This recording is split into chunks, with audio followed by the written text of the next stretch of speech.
you've criticized André Carson for taking corporate PAC money, particularly from BlackRock and AES. You said recently you wouldn't take corporate money, but have acknowledged taking it in the past when you ran for Secretary of State. Why did you change your stance on this, and how did it evolve? Right. It took me getting really inside the political machine to see the downfall of the influence of corporate money.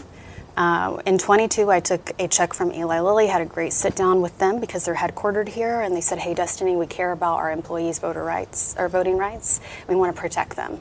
And so that was a corporate PAC check that I took, and I believe it's the only one. And I didn't take any in 2024 because, to me, part of the Attorney General's responsibilities is to sue corporations, right, when there are consumer protection violations. And so I saw it as a conflict of interest. I see it as a conflict of interest in Congress.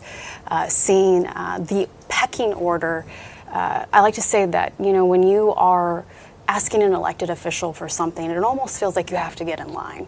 And the people who are having poor outcomes, not seeing the results, are usually the people because they're in the very back of the line. And instead you have donors who are in the front of the line. You have corporations who are in the front of the line.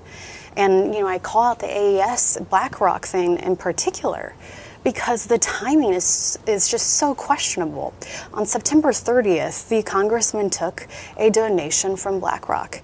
It had not even hit public news that BlackRock was thinking about acquiring AES until October 1st. And then I think the IndyStar covered it about a week later. And then you heard comments about it in the state legislature for the first time mid-October. And then he took AES money again in December. And my thing is why weren't you coming back and saying something?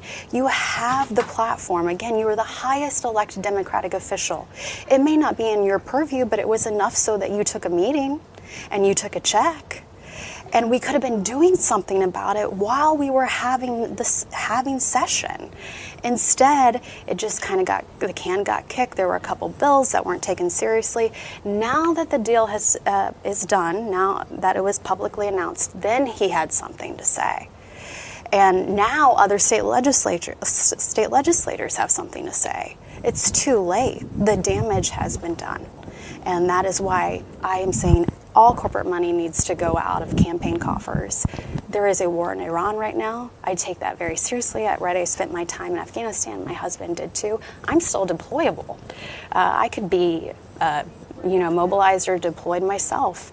And when I see that the congressman has taken 6, 7 defense contractors' checks, when I see that he's also taken money from Elevance Health, from Anthem, and that people are showing up every day, and what is important to them, where they're feeling squeezed, are their health insurance, right?